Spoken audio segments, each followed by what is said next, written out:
بسم اللہ الرحمن الرحیم۔ السلام علیکم ناظرین۔ حضرت ابو بکر صدیق رضی اللہ تعالیٰ عنہ کے دور میں ایک شخص ملک شام سے سفر کرتا ہوا آیا اور آپ کی خدمت میں حاضر ہوا اور عرض کرنے لگا کہ آپ امیر بھی ہیں یعنی مالدار بھی ہیں اور امیر بھی ہیں یعنی مسلمانوں کے سربراہ بھی ہیں۔ عرض کرنے لگا، حضور میرے اوپر قرضہ چڑھ گیا ہے، میری مدد کریں۔ تو آپ اس کو اپنے گھر لے گئے۔ شخص کہتا ہے کہ باہر سے دروازہ بہت خوبصورت تھا لیکن گھر پر ایک چارپائی بھی نہ تھی۔ کھجور کی چھال کی چٹائیاں بچھی ہوئی تھیں اور وہ بھی پھٹی ہوئیں۔ فرماتے ہیں سیدنا صدیق اکبر رضی اللہ تعالیٰ عنہ نے مجھے چٹائی پر بٹھا لیا اور مجھے کہنے لگے، یار ایک عجیب بات نہ بتاؤں؟ میں نے کہا بتائیے۔ تو عرض کرنے لگے، 3 دن سے میں نے ایک اناج کا دانہ بھی نہیں کھایا، کھجور پر گزارا کر لیتا ہوں، آج کل میرے حالات کچھ ٹھیک نہیں ہیں۔ تو شخص کہنے لگا، حضور میں پھر اب کیا کروں؟ میں تو بہت دور سے امید لگا کر آیا تھا۔ تو فرمانے لگے، تو عثمان غنی رضی اللہ تعالیٰ عنہ کے پاس جا۔ شخص کہنے لگا، مجھے تو بہت سارے پیسے چاہیے ہیں۔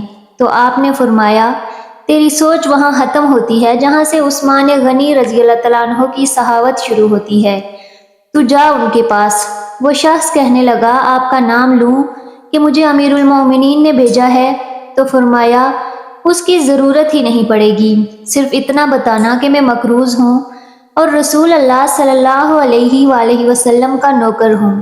وہ شخص کہنے لگا کہ وہ دلیل حوالہ مانگیں گے۔ فرمایا، عثمان رضی اللہ تعالیٰ عنہ صحاوت کرتے ہوئے دلیل یا حوالہ نہیں مانگتے۔ عثمان رضی اللہ تعالیٰ عنہ اللہ کی راہ میں دیتے ہوئے تفتیش نہیں کرتے، اور صحاوت کرتے وقت ٹٹولنا عثمان رضی اللہ تعالیٰ عنہ کی عادت نہیں ہے۔ وہ شخص کہتا ہے کہ میں چلا گیا، پوچھتا پوچھتا دروازے پر دستک دی۔ حضرت عثمان غنی رضی اللہ تعالیٰ عنہ کے اندر سے بولنے کی آواز آ رہی تھی، اپنے بچوں کو ڈانٹ رہے تھے کہ یار تم لوگ دودھ کے اندر شہد ملا کر پیتے ہو، خرچہ تھوڑا کم کرو، اتنا خرچہ بڑھا دیا ہے، دودھ میٹھا شہد بھی میٹھا، ایک چیز استعمال کر لو، تم کوئی بیمار تھوڑی ہو۔ شخص کہتا ہے، میں نے کہا، ابو بکر رضی اللہ تعالیٰ عنہ تو بڑی باتیں بتا رہے تھے، یہاں تو دودھ اور شہد پر لڑائی ہو رہی ہے اور مجھے تو کئی ہزار دینار چاہیے، کیا یہ دے دیں گے؟ وہ شخص کہتا ہے کہ میں ابھی یہ سوچ ہی رہا تھا کہ اندر سے دروازہ کھلنے کی آواز آئی۔ وہ باہر آئے اور میں نے کہا، السلام علیکم۔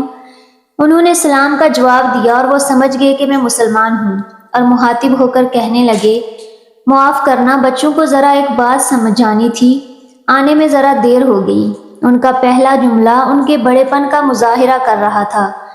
پھر دروازہ کھولا اور مجھے انہوں نے گھر بٹھایا اور میرے لیے جو پہلی چیز پیش کی گئی وہ دودھ میں شہد ڈال کر دیا گیا اور پھر کھجور کا حلوہ پیش کیا گیا۔ وہ شخص کہتا ہے کہ میرے دل میں خیال آیا، عجیب شخص ہے، گھر والوں کے ساتھ جھگڑا کر رہے تھے، ایک چیز استعمال کیا کرو، اور میرے لیے 3 چیزیں آ گئیں، لیکن ابھی میرا تصور جمع نہیں تھا۔ میں نے دل میں ہی خیال کیا، اتنا تگڑا نہیں جتنا ابو بکر صدیق رضی اللہ تعالیٰ عنہ نے بتایا ہے۔ وہ شخص کہتا ہے کہ کھلانے پلانے کے بعد پوچھنے لگے، کیسے آئے ہو؟ میں نے کہا کہ میں مسلمان ہوں اور ملک شام کے گاؤں کا رہنے والا ہوں، اور کچھ کاروباری مشکلات آئی تو مقروض ہو گیا ہوں اور میرے اوپر قرضہ ہے اور مجھے کچھ پیسوں کی حاجت ہے۔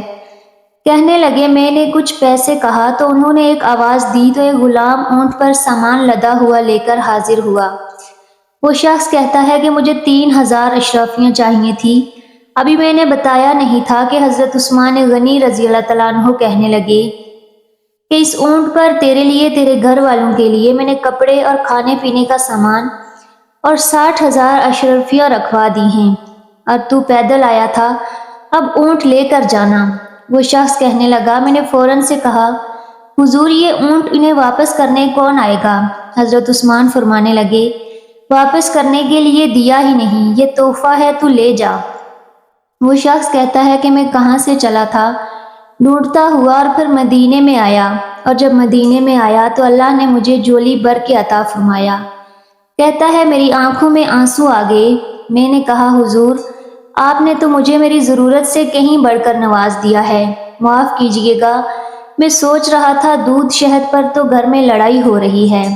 تو حضرت عثمان رضی اللہ تعالیٰ عنہ نے کہا، اللہ نے جو پیسے عثمان کو دیے ہیں وہ اس لیے نہیں دیے کہ عثمان کی اولادیں عیش مستی کرتی پھریں۔ میرے مالک نے مجھے نوازا ہے تاکہ میں محمد عربی صلی اللہ علیہ وآلہ وسلم کے نوکروں کی نوکری کروں۔ وہ شخص کہتا ہے کہ میں دروازے تک گیا تو میں نے کہا شکریہ۔ کہتے ہیں ابھی میں نے بتایا نہیں تھا کہ مجھے ابو بکر صدیق رضی اللہ تعالیٰ عنہ نے بھیجا ہے کہ آپ فرمانے لگے کہ شکریہ ابو بکر صدیق رضی اللہ تعالیٰ عنہ کا ادا کرنا جس نے تجھے یہ راستہ دکھایا ہے۔ وہ شخص کہتا ہے کہ میں نے کہا حضور آپ کو تو میں نے بتایا ہی نہیں کہ مجھے، تو آپ رضی اللہ تعالیٰ عنہ مسکرا کر فرمانے لگے چھوڑو آپ کا کام ہو گیا، اس تفصیلات میں نہ پڑو۔ سبحان اللہ، یہ ہے شان خدمت گاروں کی۔ ناظرین، امید کرتی ہوں آپ کو یہ چھوٹی سی ویڈیو اچھی لگی ہوگی۔ ملتے ہیں ایک نئی ویڈیو کے ساتھ۔ اللہ حافظ۔